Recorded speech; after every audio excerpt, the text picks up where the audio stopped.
Well, good evening, everyone, and welcome back to the Brian Crombie Radio Hour on Saga 960. I come to you every Monday through Friday at 6 o'clock on 960 a.m. I have an extremely interesting young lady to introduce you to tonight. Her name is Karine Bedard.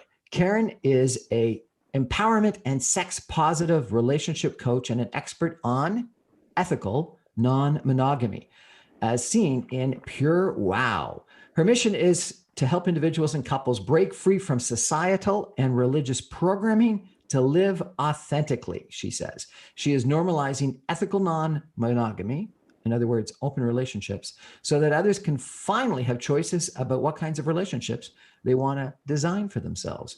You can visit Karine's website at www.karinebedardcoaching.com, and she can follow on her Instagram at Karine Bedard Coaching. Karine Bedard, welcome to my show. How are you today? I'm great. How are you? Excellent. Thank you so much for joining. So tell me, thanks for having me. What is ethical non-monogamy? Well, ethical non-monogamy is just basically the opposite of monogamy done ethically. So being able to have sexual or romantic relationships with others outside of your relationship. So it's not just one person. You get to explore other areas in an ethical way. And how did you get into coaching for ethical non-monogamy? Well, I started off, I mean, ethical monogamy has been a part of my world for the past 8 years at least. And I just think it's such a beautiful world. And I really want people to know that it's not just this hedonistic side, it's this really beautiful community. It's a close-knit family, really. It's full of authenticity. It's no judgment. It's getting to really, truly be yourself wherever you sit on whatever spectrum. And I got interested after COVID. I was a music teacher. And after COVID, my teaching business really changed because I couldn't get into the schools anymore, and I did private lessons there, and my students diminished. But I've always I've done coaching in my teaching and everything, and it's just something I've always done naturally. And relationship coaching has just always been near and dear to my heart. So I really formally got into it a little bit more, and it's just really extending my passion to just a more formalized way.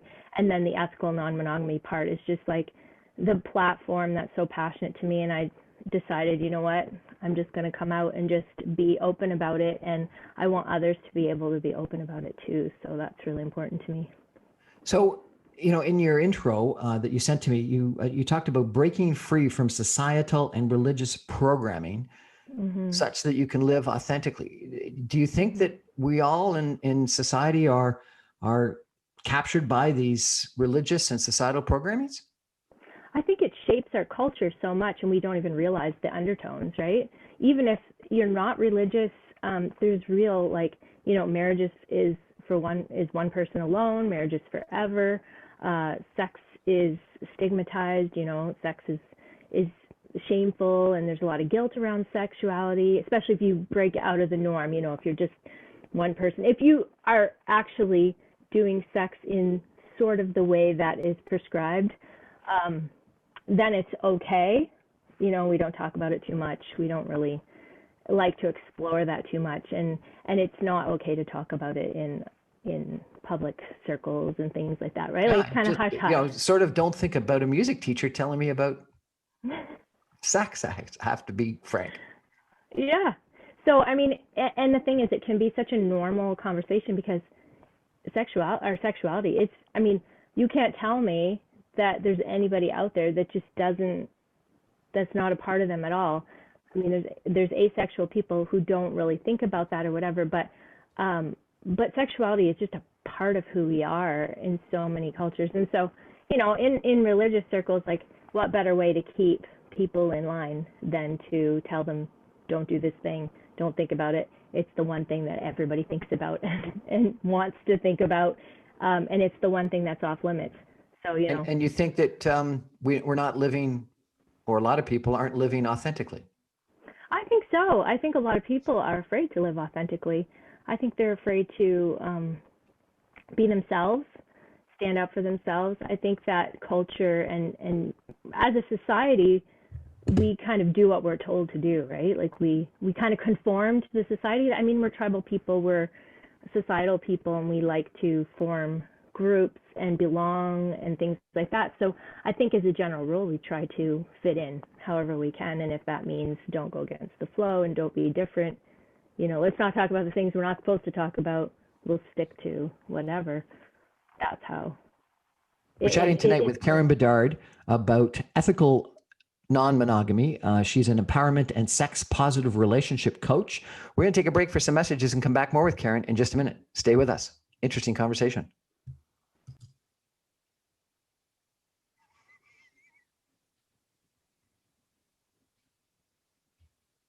Welcome back to the Brian Crombie Radio Hour on Saga 960. We're chatting tonight with Karine, not Karen, but Karine Bedard. She is an empowerment and sex-positive relationship coach, and she's on a mission to help individuals and couples break free from societal and religious programming to live authentically.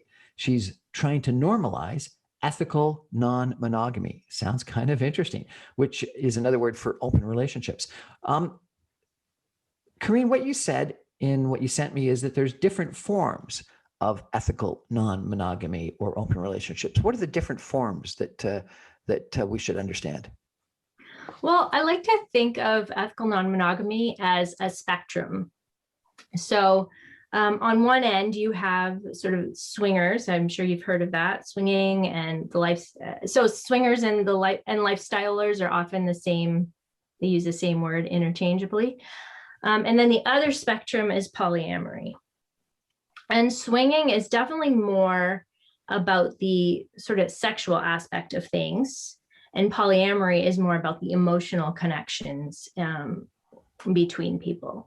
So, and then you can have anything in between, which maybe connects a bit of both. Like for me, for instance, I am definitely in the swinging world. However, I also am polyamorous, and I definitely bring a lot of connection to my swinging. Like I like friendships, and I like to make really great connections. I'm not just like some people just show up, say, to a club, and they'll just, they call play.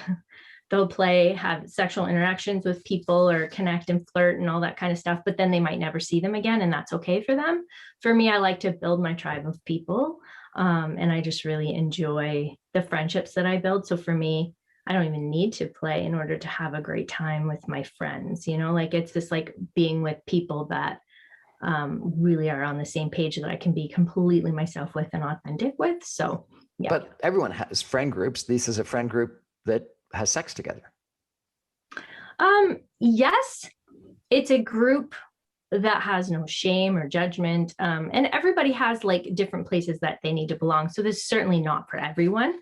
But the level, I always say, if you can have a conversation with people while you're naked, there's nothing you can't talk about. Like literally, there's nothing you can't talk about. I mean, it's just really comfortable to talk with people about anything. If you can talk about sex and your fantasies and the things that you like to do, really, there's nothing off limits. So there's a different level of intimacy with the friendships, I think, that I make, for sure.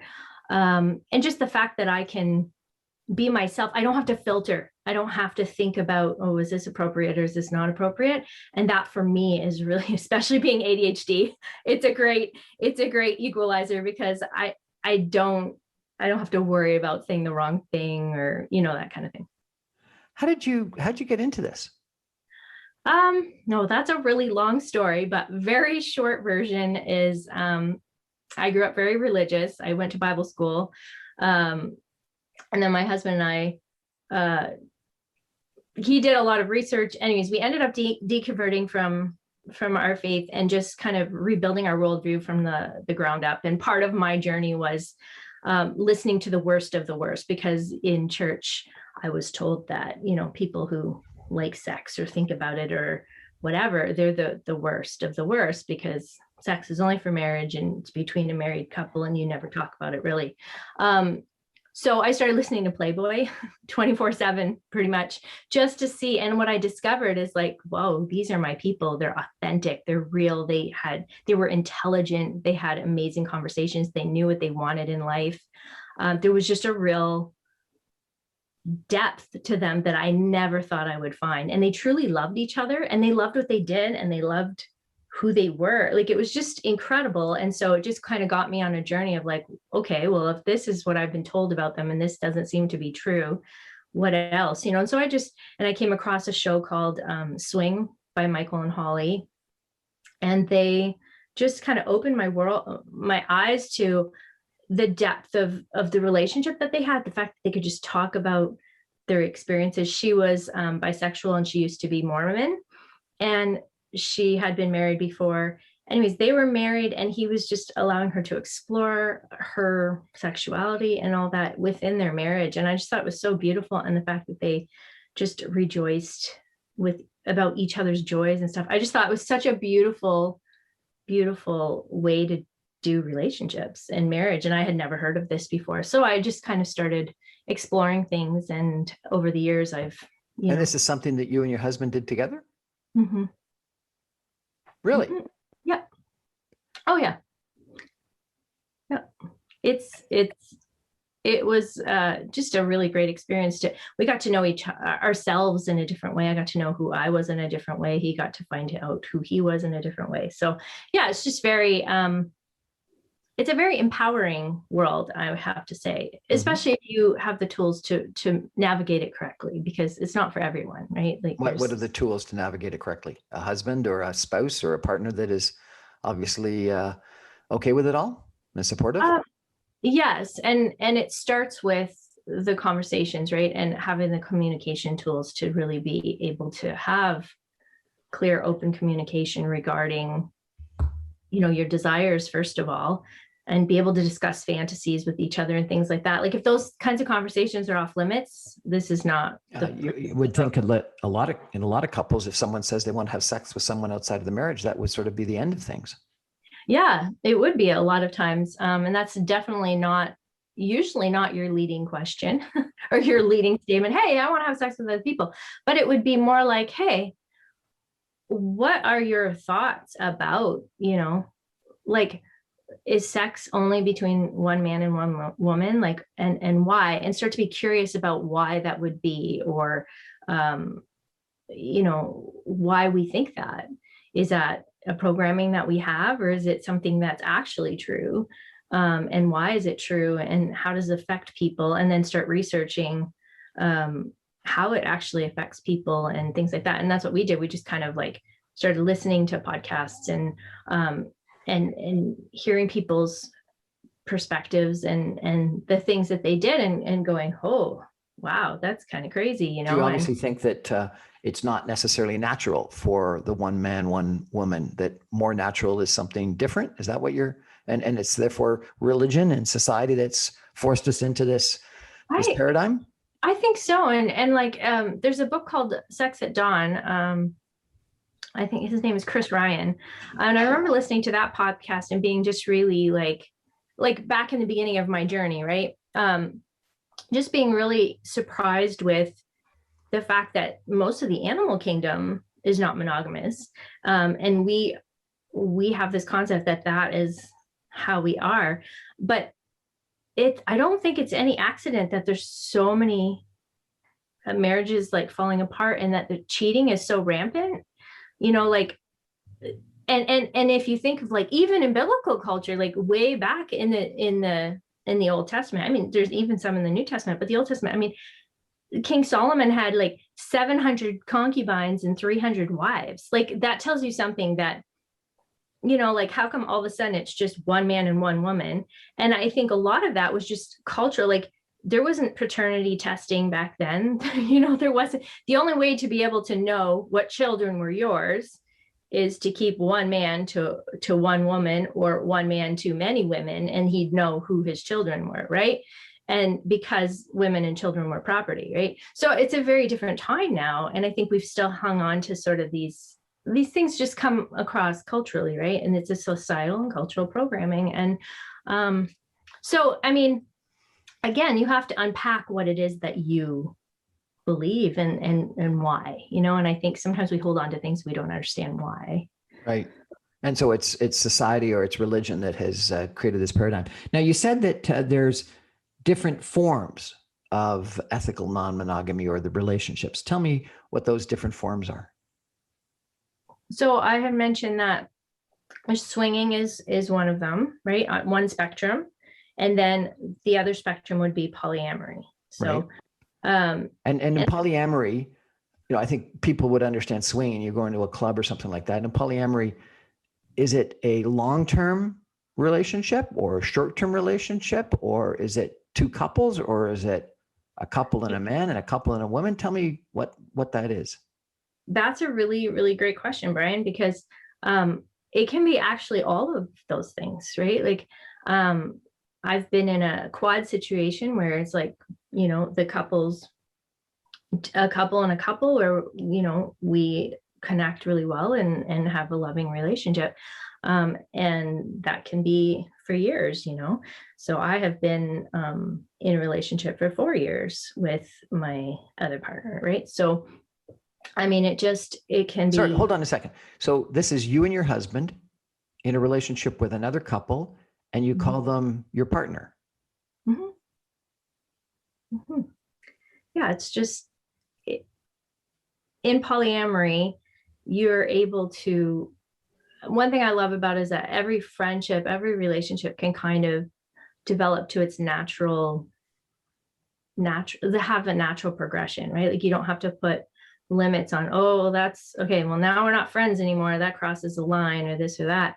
And so you don't have to worry so much about the conversations that you're having together, you crossing the line, as there are emotions happening and all that kind of stuff. And so some friends just stay at friends, some friends stay at friends with benefits, some friendships move past that into actual full loving relationships. And so it really opens a whole new world. But the key is to really be honest and communicate.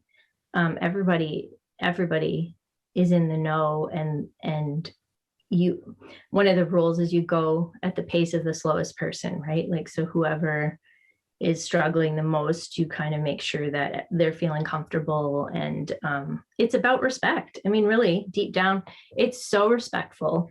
It's one of the most beautiful things about this world is that it's respectful, it's ethical. And I think people miss that part. They think it's just disguised cheating. Yeah. And it's not. But our culture really has a framework, right, for cheating. We know what that is. We can judge that, make people feel bad about it, whatever, shame them for it. But at the end of the day, it's happening all the time, and there's a reason for it. I don't know. Do you think that one person can be everything for someone else? I would hope so.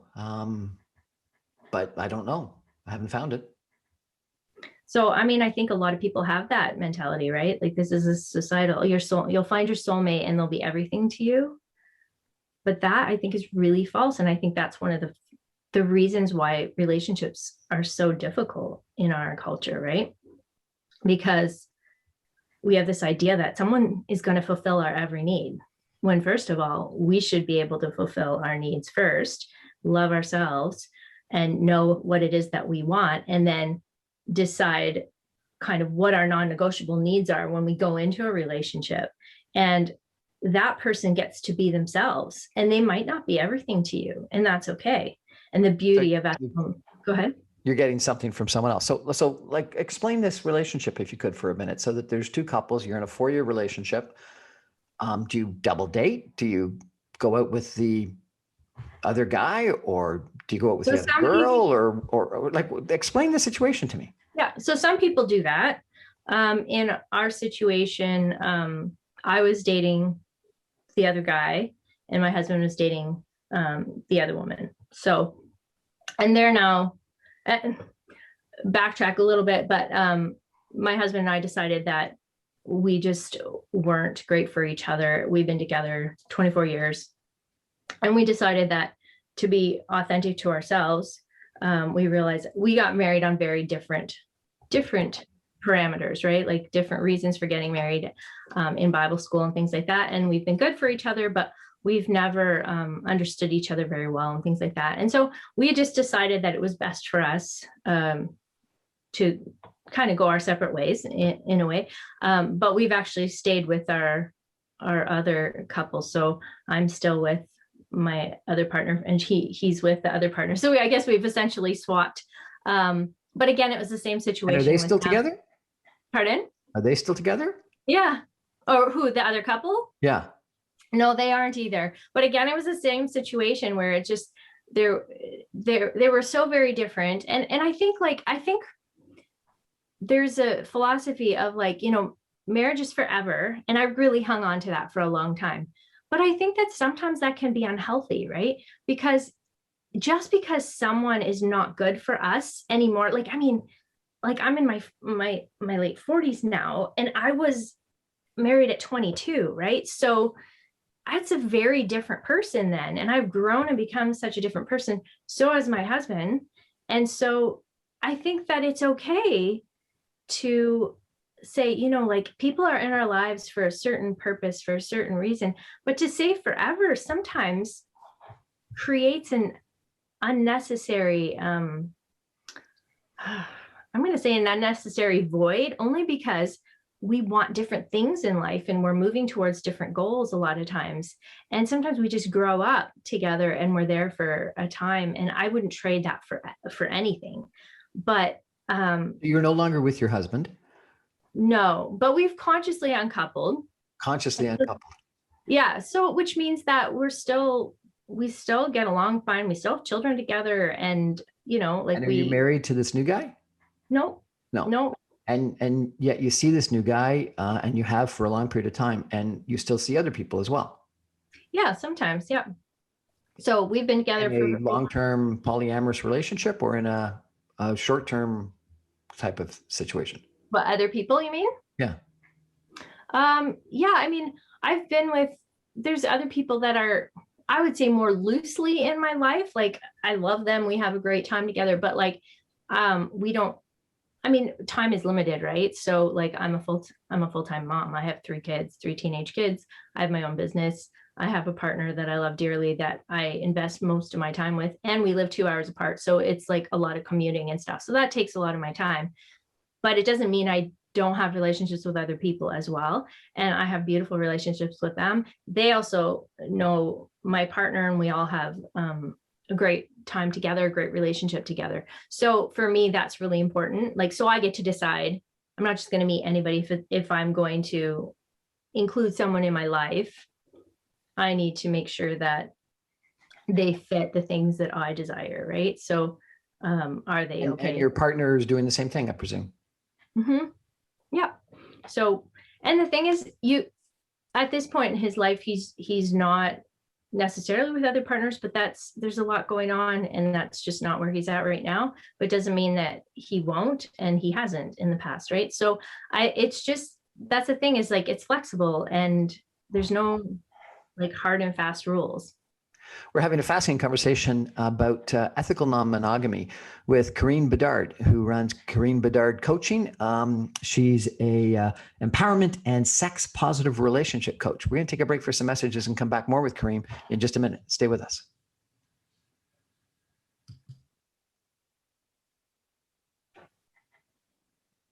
Welcome back to the Brian Crombie Radio Hour, Saga 960. We're chatting tonight with Karine Bedard. She is an empowerment and sex positive relationship coach. She's an expert on ethical non-monogamy or open relationships. And Karine, you said that you were a published open relationship expert in something called Pure Wow. What was that all about? Thanks for asking. That is an article that I co-authored, I guess. I was the expert on the show Sex Life. I don't know if you've seen or watched that show on Netflix, but it's a hot new show. And some people hate it, some people love it. And so I gave just my views on what they did right and what they did wrong in terms of ethical non-monogamy, because in the show, they actually have a house party and they bring, like, the couple gets taken to a house party. And I talked about what was right with that, what they did right. I can send you the link and you can put it in the show notes if you'd like. Yeah, But it's a fun article. It just, and I think like anybody who's seen that show, there is a whole lot of non-ethical things happening in that show, because, it's a woman who's having fantasies. She's thinking about her prior love, her prior relationship, and just all the great sex that she used to have in this, like party girl in New York. And she misses that life and she journals about it. And then her husband goes and reads her journal, which, first of all, there's a non-ethical thing right there. Like, that's her private journal. Sure, it's on the computer. Sure, it didn't have a password. Okay. But the fact that he read it, and then didn't ask her about it, he just made judgments on it. Like, that's her private thoughts. Everyone can have private thoughts. She wasn't going to act on those things necessarily, right? Like, just because someone fantasizes about it. So there was a lot of things, and, the distrust and the jealousy on his side, and the, following this guy, and this Brad was her former lover, just not respecting her boundaries. When he met up with her again, he ran into her again, and then he starts messaging her, and then, saying that she doesn't want to be in her marriage and all this stuff, just because she's questioning things. She just had 2 kids, like, there's a lot going on there. And I think that they had a lot of opportunity to show a really ethical side to kind of work through all of this. But of course, it's drama, it's TV, and, non-ethical ways of doing things often sells more than ethical ways. But I just thought it was kind of a missed opportunity. So yeah, check out the article. I think it's got some interesting. So you had this interesting, life and relationship, and then you started coaching. And how did you get into the coaching? And what kind of coaching do you actually do? So I do several different things. So I do one-on-one coaching. I have a 12-week program that I take people through called Breaking Free. And I use my Breaking Free method. What's the Breaking Free method? So the Breaking Free method is like FREE. So F stands for fantasize, about who you truly would like to be. R is release. So release the blocks that are holding you back. Sometimes we have subconscious beliefs and blocks that keep us stuck from getting to what we want, So let's say you want to be free sexually, for instance, and you can't. You just have shame around it and guilt, and you just can't move past it. We can take a look at what's the programming, what's the subconscious blocks that are keeping you there. There's things that are holding you back. And until you kind of shift those beliefs and transform them, you can't move past. So that's part of my job, is to like find those things and help you discover like what's holding you back. And then E is for embrace who you are, with tender loving care. And I think, there's a big self-love movement, and there's a reason for it, is because we've been taught to just be people pleasers, or to do things that we're told to do in order to seek validation and things like that. And we forget to love ourselves, or those of us who are religious have been taught that that's selfish, right? That, well, self-love is selfish. My version of self-love, what I saw, was considered selfish, but I realized it's not selfish at all, like to preserve my energy and take care of myself. And then the next E is empower you to live authentically. So at the end of the day, my goal for all of my clients is to be empowered and be able to live authentically, truly be who they are. So that's my private 12-week program. And this is something that someone does with you one-on-one, or via Zoom, or how do you do that? Yeah. So obviously COVID has really upped the, Yep. Oh, okay. Look at that. So that's my Instagram. We have been using Zoom for sessions. It's been great. It's been a great tool to use. So Zoom, sometimes, just a phone call, or in person if that's possible now, but I mean, Zoom is great because they can record it and then put it in their portal, and then they can go back and watch it, all that kind of stuff. So, yeah, so Zoom's been a great tool for coaching. And also, I now have a group coaching program. So again, this is a community. It's called Designer Relationships. Okay. What's that about?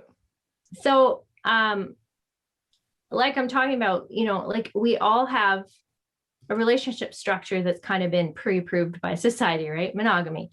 And some are serial monogamous. So they date someone and then they date someone else and then they date someone else and then they date someone else or marry someone else, marry someone, right?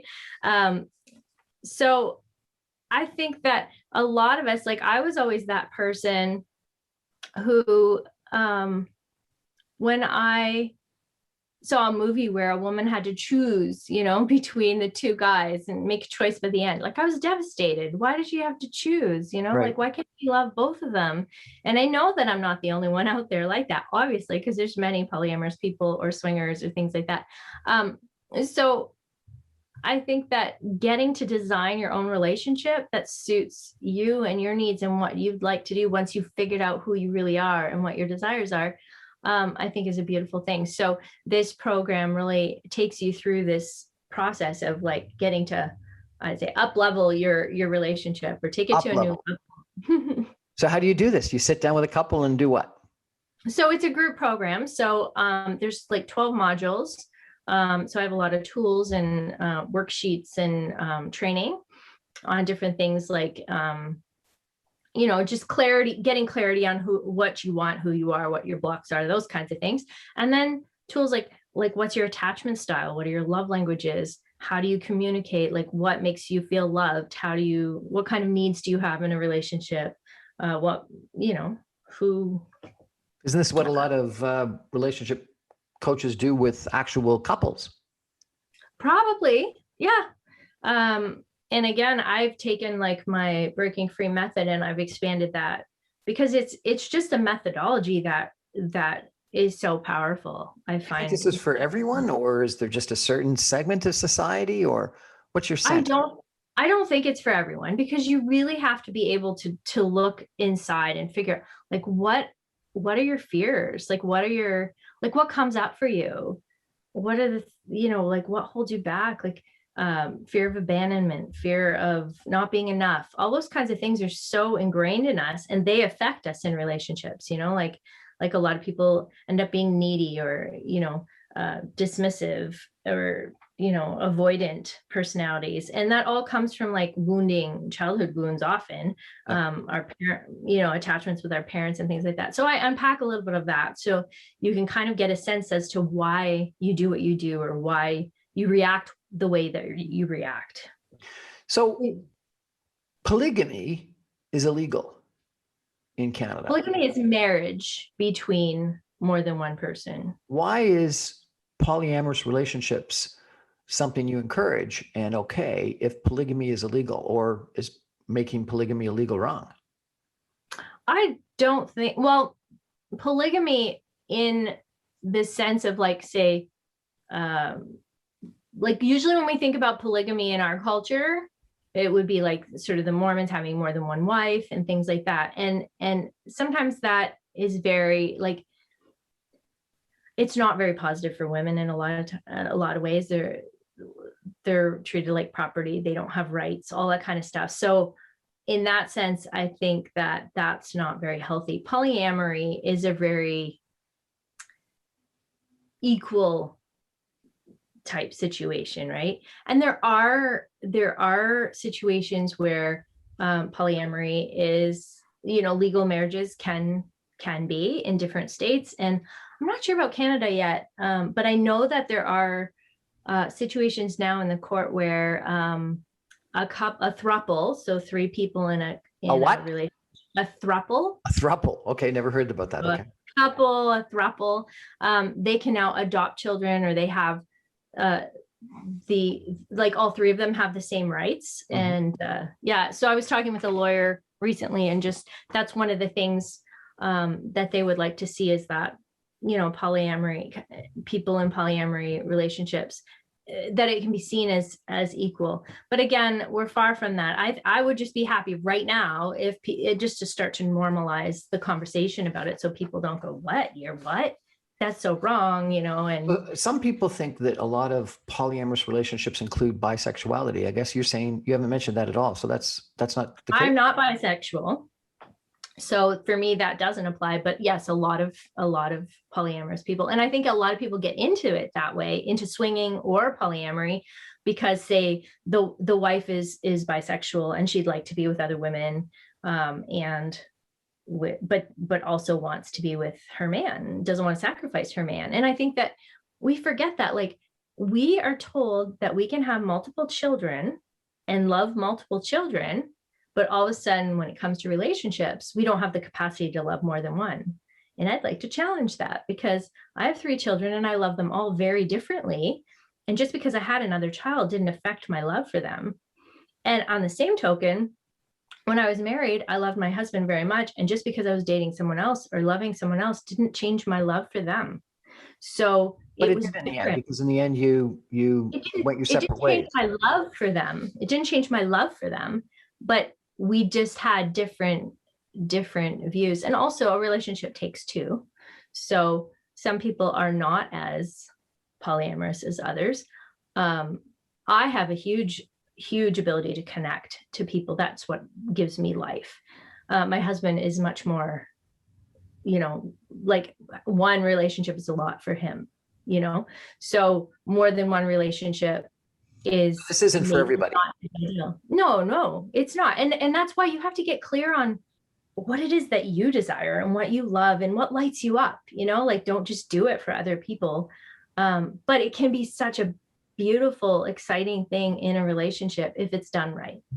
I saw one post on your Instagram that was interesting, because it said that you wanted to teach people to be okay with not being like everyone else. What do you mean by that? I think that we have this idea that we have to fit the mold in order to be accepted. And we feel bad about not being like everybody else, but it's okay to not be like everybody else. It's okay to be an individual. It's okay to be me. And at the end of the day, if I'm not me, I suffer. But so we it's this idea about being authentic. Yeah. We're chatting tonight with Karine Bedard of Karine Bedard Coaching, and she is into ethical non-monogamy. She's an empowerment coach. We're going to take a break and come back with some concluding comments in just a minute. Stay with us.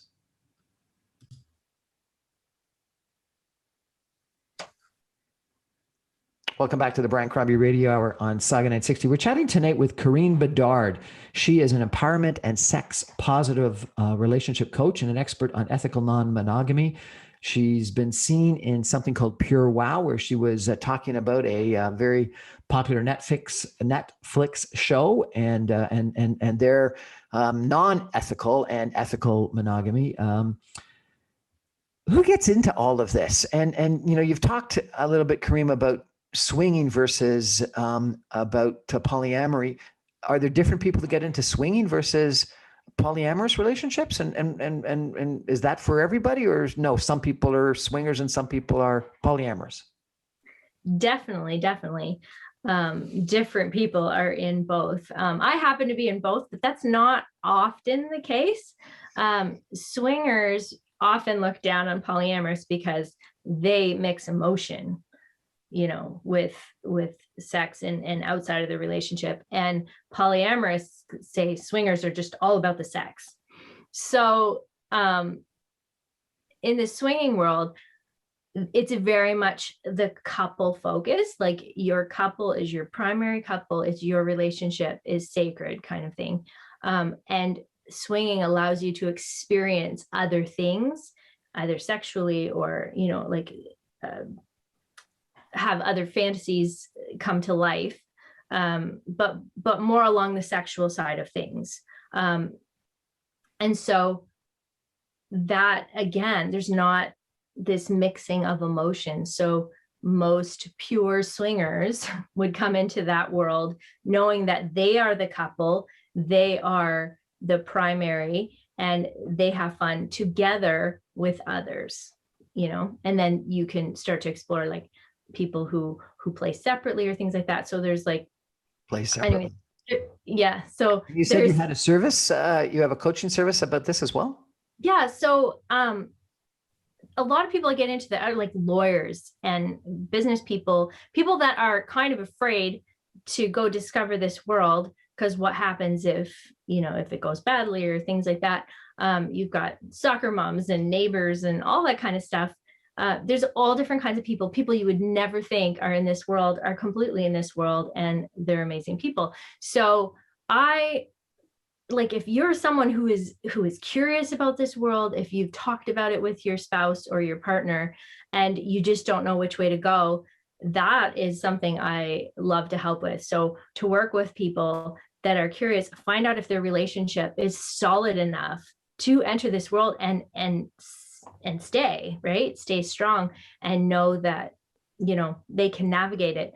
I help people enter that world. I introduce them to people and watch them, observe them in that world. And then after the event, whether it be a party or a club or whatever, I can help them debrief and find out like what fears came up and what things came up for them. And then, so part of my service is going with them and making sure that I'm making a smooth entrance into this and they have a safe place to come to and just kind of talk through what happened, because there's a lot of emotions that could come up the first time. So that is one of the ways that I can work with people, and that's really, really sounds really like you've fun. got a pretty fascinating job. I do. It's awesome. You must have some great stories.